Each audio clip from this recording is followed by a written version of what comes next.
Tragis, kawasan misteri yang memakan korban manusia. Assalamualaikum dan salam sejahtera kepada semua pembaca. Kisah benar, seram, dan misteri. Di sini saya akan menceritakan lagi kisah benar seram yang dialami oleh rekan saya. Biarlah saya namakan dia sebagai Ali sahaja. Kejadian ini berlaku pada tahun 1970-an. Tajuk, kejadian misteri di suatu tempat yang memakan korban daging manusia. Pada setiap hujung minggu, Ali amat suka pergi ke sungai bersama kawan-kawannya. Suatu tempat yang misteri dan amat berbahaya. Dan penduduk kampung tidak akan membenarkan kepada sesiapa sahaja untuk pergi ke tempat berpuaka tersebut kerana di situ dikatakan adalah tempat tinggalnya makhluk-makhluk halus. Sambil mandi, dia suka memancing. Kejadian seram ini berlaku ketika dia berusia 11 tahun. Alkisahnya, di kampung Ali ini ada hujan mula turun dengan lebatnya, diselang-seli dengan petir yang amat membingitkan telinga. Ali dan Saleh mula kuyup dan basah kerana ditimpa hujan. Dan gelombang buih yang besar, seperti ada sesuatu makhluk yang hendak keluar dari dalam kolam air panas itu. Dengan tidak semena-mena di dalam kolam air panas itu, muncullah seekor ular yang amat besar. Ali memanggil nama Saleh, tetapi Saleh masih tidak dapat bergerak. Dan dia hanya mampu menggeleng-gelengkan kepalanya sahaja.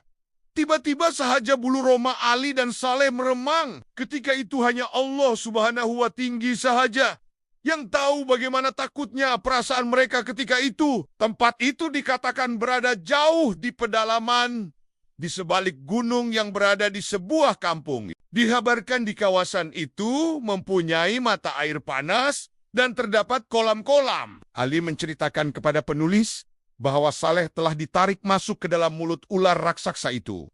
Dan ular itu terus memakan Saleh dengan lahapnya. Ali tidak sempat untuk menyelamatkan Saleh kerana kuatnya cengkaman tarikan lidah ular itu yang membelit kaki Saleh dan terus menarik Saleh masuk ke dalam mulut ular raksasa tersebut, dan dia berteriak menangis kerana kawannya. Saleh sudah tiada lagi di dunia ini kerana telah dimakan oleh ular raksasa itu. Nampak jelas riak wajah muka Ali seperti ada sesuatu kesalahan di dalam dirinya. Yang paling menyeramkan, dikabarkan bahwa tempat itu dijaga dan dihuni oleh ular raksasa. Ketika ini ular raksasa itu kuba menghampiri Ali dengan perlahan-lahan. Lantas Ali kuba lari dari menjadi mangsa ular raksasa berkenaan. Barulah Ali menceritakan kisah seramnya kepada ustadz dan penduduk kampung. Di situ ada 8 kolam kesemuanya. Dan setiap kolam berbeza-beza saiznya, kata mereka berdua. Tetapi tiada sesiapapun yang berada di situ. Puas juga penduduk kampung mencarinya bersama Ali. Mereka terus lari dari tempat itu. Ketika ternampak sesuatu benda yang besar sedang berkocak di dalam air panas tersebut. Benda itu bersisik, besar dan panjang, serta bergerak seperti ular. Kata penduduk yang tidak mahu namanya disiarkan oleh penulis. Nama tempat dan kampung terpaksa saya rahasiakan demi menjaga nama baik kampung dan kawasan tersebut. Biarlah ia menjadi satu misteri. Tetapi tidak menjumpai tempat air panas yang diberitahu oleh Ali, melainkan terdapat jejak besar seperti jejak ular yang panjang di sebalik pokok yang besar berdekatan dengan kebun. Ali, badan Saleh ketika ini tiba-tiba sahaja terasa lembik, seluruh kekuatannya tiada. Ali ketika ini kuba menarik tangan Saleh dari ditarik oleh ular yang berada di dalam kolam air panas itu. Ali Cuba menggerakkan badan Saleh ketika itu. Dan Cuba mengangkat kaki Saleh dari masuk lagi ke kolam air panas tersebut. Ali menceritakan kejadian yang paling seram dan benar yang pernah dia alami kepada saya. Kisahnya begini, ketika dia bersama kawannya pergi ke kebun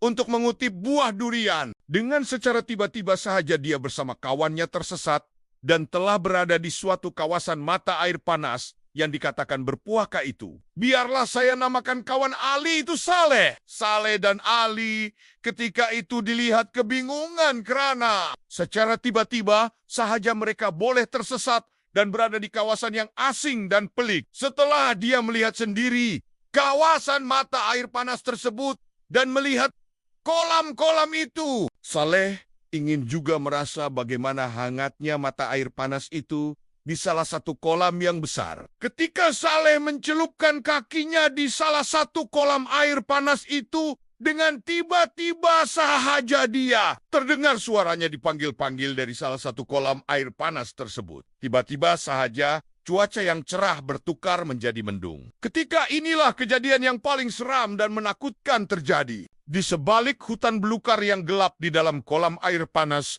berdekatan dengan Saleh, tiba-tiba sahaja timbul daun-daun Ali. Dengan cemas, Kuba mengangkat badan Saleh dengan sedaya upayanya. "Ular itu amat besar dan ia menakutkan saya," kata Ali kepada penulis. Ketika ular raksasa itu muncul, Saleh dan Ali berteriak meminta tolong.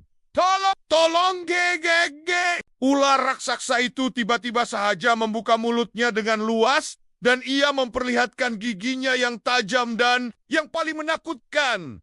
Lidahnya bercabang-cabang dan berkepala ular. Secara tiba-tiba, sahaja salah satu lidah ular yang berkepala ular itu membelit kaki Saleh dan salah satunya mematuk badan Saleh. Ketika inilah kejadian yang paling menakutkan dan menyedihkan yang tidak akan dapat Ali lupakan sehingga sekarang berlaku. Ali terus berteriak memanggil nama Saleh, tetapi tiada sahutan. Sambil berlari, Ali terus membaca surah-surah yang diingatinya. Ali terus berlari meredah hutan belukar hingga habis bajunya koyak dan kotor, terkena duri dan lumpur. Hingga akhirnya dia pengsan, tidak sadarkan diri. Keesokan harinya Ali dijumpai terbaring tidak sadarkan diri di sebalik pokok besar bersebelahan kebun miliknya oleh orang kampung yang kebetulan melalui jalan itu. Setelah dipulihkan semangatnya oleh Ustadz, maka gemparlah penduduk di kampung itu